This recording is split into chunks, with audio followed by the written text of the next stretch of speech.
আজ আমরা দেখব কিভাবে সেকশন বক্স কাজ করে। সেকশন বক্স সেকশনে আমরা কিভাবে একটা প্রজেক্টকে আমাদের চাহিদা মতো উপস্থাপন করতে পারি সেটা দেখার জন্য আমি প্রথমে যাব এটা সেকশনে। এই সেকশনটা হলো সেকশনটা আমরা নিব কিভাবে। পূর্ববর্তী ভিডিওগুলোতে আমি দেখিয়েছি কিভাবে আমরা সেকশন নিতে পারি। সেকশন নেওয়ার জন্য আমরা যে কোনো একটা ফ্লোরে যাব, গ্রাউন্ড ফ্লোর কিংবা ফার্স্ট ফ্লোর। এখানে যাওয়ার পরে আমরা যাব এখানকার সেকশন। এই সেকশন থেকে আমরা যে বরাবর একটা সেকশন আঁকবো সেই সেকশনটাকে আমি যদি ডাবল ক্লিক করি আমি সেকশনটা পেয়ে যাব। এটা হলো 2D একটা সেকশন। 2D সেকশনটা আমরা যে কোনো মুহূর্তে যে কোনো পজিশন থেকে এটা ড্র করতে পারি। আমি যদি ক্যাডের সাথে এটা তুলনামূলক আলোচনা করি, এটা ফার বেটার একটা ডিটেল সেকশন। আমরা যে বরাবর কাটতে চাচ্ছি সেই বরাবরই আমরা এটাকে কাটতে পারতেছি এবং এটা ডিটেলিংটা আমরা দেখতে পাচ্ছি। অথবা আমরা কোনো জায়গায় যদি কোনো এলিমেন্ট বাদ পড়ে সেটাও কিন্তু আমরা চেক করে দেখতে পারতেছি। ড্রয়িংয়ের কোনো ভুলভ্রান্তি যেন এখানে না থাকে। এটা ছাড়াও আমাদের অনেক সময় সেকশনটা 3Dতেও জরুরি হয়ে পড়ে, যেটা আমাদের এখানে করার সুযোগ আছে। সেই জন্য আমরা যাব সেকশন বক্সে। এখানে আপনার প্রপার্টিজ প্যানেলে আমরা দেখতে পাবেন সেকশন বক্স। সেকশন বক্স যখন আমি ক্লিক করব তখন একটা সেকশন বক্স চলে আসবে। এই সেকশন বক্সটা আপনাকে 3D মডেলকেও আপনি যে কোনো পজিশনে কাট করার সুযোগ পাচ্ছেন। যেমন আমি যদি এটাকে এদিকে টেনে দিই তাহলে ঠিক এই বরাবর একটা সেকশন আমি পেলাম। আবার আমি এটাকে যদি এদিকে টেনে দিই তাহলে এই বরাবর একটা সেকশন পেলাম।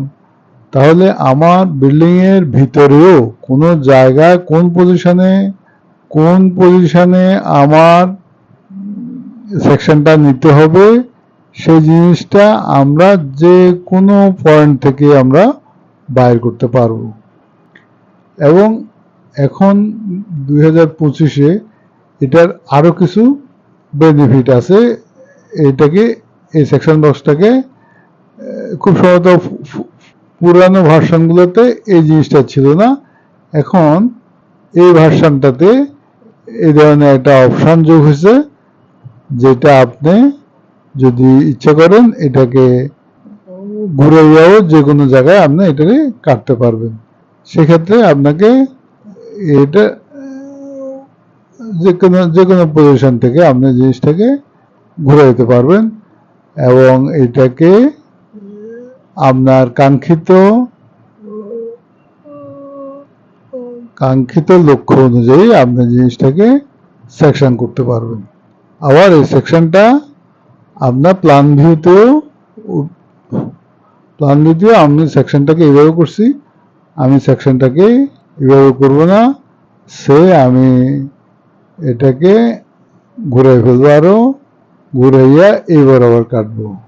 তখন আমি ঠিক এই বরাবর আমার প্ল্যানটাকে নিয়ে আসা আমি যে কোনো পজিশন থেকে এটাকে কাটে ফেলতে পারবো এবং এটাকে আমি এইভাবে কাটবো, কাইটা আমাকে আমার 3টা দেখবো।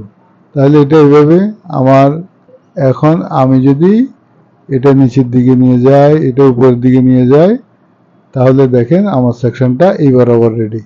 এবং এই পজিশনটাকে আমরা এখান থেকেও এটাকে করতে পারতেছি, অপারেট করতে পারতেছি। যেমন আবার যদি আমি 3Dতে যাই তাহলে আমার এই জিনিসটা দেখা যাচ্ছে। আমি 3Dতে যাওয়া অবস্থায় এগুলোকে নিচে নামায় দিয়া ওই পজিশনগুলোকে আমরা চিহ্নিত করতে পারতেছি। আশা করি আপনি জিনিসটা বুঝতে পারছেন। আমি যদি ক্যাডের সাথে তুলনা করি এটা কিন্তু ক্যাডে কখনোই সম্ভব না। সুতরাং এটা আপগ্রেডেড, এটা এমন একটা অপশন যে অপশনে আপনার যে কোনো সেকশন যে কাউকে, এবং এটা 3D উপস্থাপনের কারণে এই জিনিসটা আপনার যে কাউকে সেটা বুঝিয়ে দিতে পারতেছেন, এবং আপনার জন্য বা একজন ইঞ্জিনিয়ার বা একজন কন্ট্রাক্টর এই জিনিসটা কিন্তু বুঝে নিতে পারতেছে। ওকে, আশা করি বুঝতে পারছেন। অসংখ্য ধন্যবাদ।